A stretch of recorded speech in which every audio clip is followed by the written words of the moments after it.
जिसका व्यवहार दूसरों के प्रति शुद्ध है, कमाई नेक है, वाणी में माधुर्य है, हृदय में दया तथा परोपकार की भावना है, चित्त में निर्भीकता है, मानवता है, बुद्धि में निर्मलता सात्विकता है, वह साधक अवश्य ही सफल होते हैं।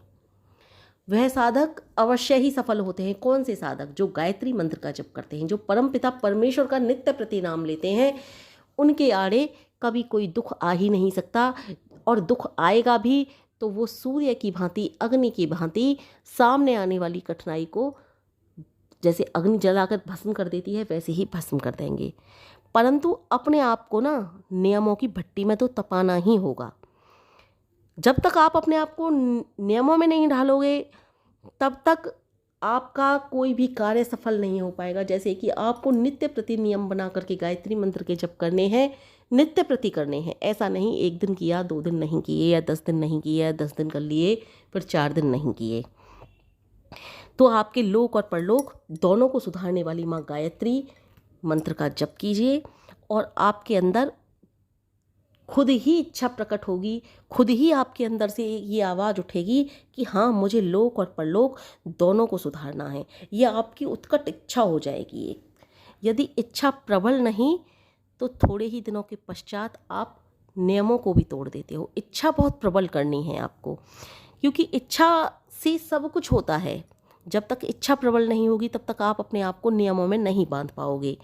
और आपको नियम जो बनाया है आपने नित्य प्रति गायत्री जप का, वो एक बोझ सा प्रतीत होने लगेगा, और आप पर इस तरह के भाव जो होते हैं ना, वो हावी हो जाएंगे कि यार किस झंझट में पड़ गए, खाओ पियो मौज उड़ाओ, यहाँ तो सब कुछ है, हम किस झंझट में पड़े हुए हैं। अपने आप को नियमों में ढाल रहे हैं, अपने आप को इस तरह से कर रहे हैं, और आपको जो आपके साथ रहने वाले अन्य जो लोग इस तरह का सुख भोग रहे हैं, आपको वो लग रहा है वो सुख भोग रहे हैं आपको, आप उनको देखोगे, आपको अपने अंदर ऐसा लगेगा कि छोड़ यार, हम भी इस तरह से करेंगे, हमको भी नहीं करना। इन साधनों में क्या रखा है? कुछ नहीं है, साधन वाधना करना कुछ नहीं है। लेकिन मैं आपको एक बात बता दूं, आप इन सबको देखकर फिसलना नहीं। इन सबको देखकर अगर आप फिसल गए तो बात बनेगी नहीं। फिर जन्म जन्मांतर के फेर के चक्कर लगाओगे। जब इस जन्म में सुधार नहीं कर पाओगे तो अगले जन्म में क्या गारंटी कि सुधार ही कर लोगे। चलिए, ये मानव जीवन है, इसमें आपने सोचा इस जीवन को तो ऐसे ही बिगाड़े देते हैं खा पी करके। अगला जन्म मानव जीवन, कुछ कर्म ऐसे किए लेते हैं कि अगला जन्म मानव जीवन का मिल जाए, फिर अगले जन्म में मानव जीवन में तब करेंगे साधना वगैरह। तो पहली बात तो ये ही क्या गारंटी है कि दूसरा जन्म आपको मानव का ही मिल जाएगा। चलिए, मानव का मिल भी गया, जब इस जीवन में आप कुछ नहीं कर सकते तो अगले जीवन में क्या कर लोगे, क्या गारंटी है। इसलिए इन कुकर्मियों की यथा समय तो दुर्गति होनी ही है। इसलिए आप इन कुकर्मियों को सुखी देखकर भ्रम में न पड़ जाना। इन कुकर्मियों की यथा समय दुर्गति अवश्य होने वाली है।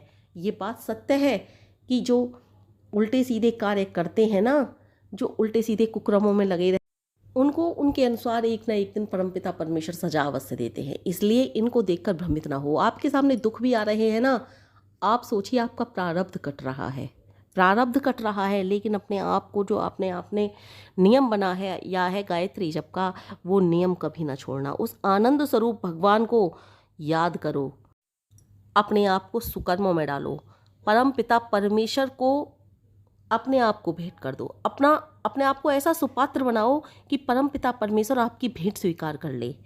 और जब भेंट स्वीकार हो जाएगी तो फिर साधक के लिए कोई भी वस्तु अलभ्य नहीं रहेगी। इसलिए साधक को अपने आप को ये संकल्प करना है कि जो भी कर्म करेगा सुकर्म करेगा, ताकि परमपिता परमेश्वर उसकी भेंट ले लें। क्योंकि जो भी परमपिता परमेश्वर का वो कर्म करेगा, अपनी भेंट वह परमपिता परमेश्वर को समर्पित करेगा। जो भी निष्काम भाव से कर्म करता है, वो सारी कि सारे कर्म अपने परमपिता परमेश्वर को भेंट स्वरूप प्रदान करता ही जाता है। यह गायत्री साधक हो या कोई भी परमपिता परमेश्वर का आप किसी भी प्रकार से नाम ले रहे हो, यह जो परमपिता परमेश्वर का साधक होता है, सच्चा साधक होता है, यही उसका कार्य होता है बस। इसलिए सब कार्य योग्य करने हैं ताकि उस आनंद स्वरूप परमपिता परमेश्वर को सदैव सदैव भेंट करता चले और वह भेंट लेता चले। गायत्री साधना में सफल होने के लिए अपने आप को आपको नियमों में बांधना तो बहुत ही आवश्यक है। जैसे कि आपने नियम बना लिया कि आपको इतनी देर गायत्री मंत्र के जप करने ही करने हैं, या फिर इतनी माला गायत्री मंत्र के जप करने ही करने हैं। जैसे कोई बहुत बड़ा भवन आपको बनाना है, उसकी मजबूत बुनियाद बनाने के लिए नींव रखना आवश्यक होता है ना। इसी तरह से आपको वो नियम बनाने बहुत आवश्यक हैं जिनके ऊपर चलना है। और नियम वही मैंने साधारण से नियम बता रखे हैं। आपको किसी प्रकार का जो गलत कार्य होता है वह नहीं करना है। गलत कार्य कुछ गलत खान पान नहीं खाना है। गलत खान पान क्या, जैसे किसी जीव की हत्या नहीं करनी है, इस तरह का खान पान गलत नहीं खाना है। और अपने आप को ऐसे नियमों में बांधना है जिन नियमों का हम पालन कर सकें। ऐसे कठोर नियम नहीं बनाने हैं अपने आप के लिए कि एक दिन गायत्री मंत्र का जप कर पाएँ और दूसरे दिन कठोर नियम है और हम गायत्री मंत्र का जप कर ही ना पाएँ।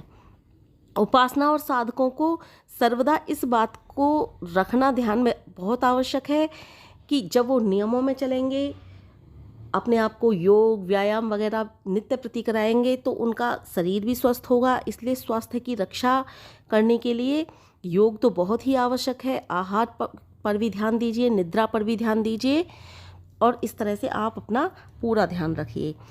यह भी अपने ध्यान में रखिए कि साधक को थोड़ा सा क्रोध भी कम करना है। लोभ मोह अहंकार ये तो धीरे धीरे अपने आप ही कम होगा, एक साथ तो किसी का भी कम नहीं होता। अहिंसा सत्य अस्तेय इत्यादि को अपने जीवन में ढालना है। आपको बहुत अच्छे से आपको चलना है। सब कुछ धीरे धीरे होगा। कहते हैं ना, धीरे धीरे रे मना सब कुछ धीरे होए, माली सींचे सौ घड़ा और ऋतु आए फल होए। तो धीरे धीरे ही होता है सब कुछ। इसलिए अपने आप को, अपने जीवन को इस तरह से ढालना है और अपने आप को साधना पथ पर चलाना है। सफलतापूर्वक आपकी साधना सफल होनी चाहिए। एक भी दिन ऐसा ना जाए कि गायत्री मंत्र का जप आपने किया ही नहीं। फिर आप जो संकल्प ले रहे हो, जो कर्म कर रहे हो, वो सब परम पिता परमेश्वर को अर्पण करते चलो। विशेष भक्ति द्वारा परमात्मा की प्रसन्नता कृपा करुणा का आपको पात्र बनना है।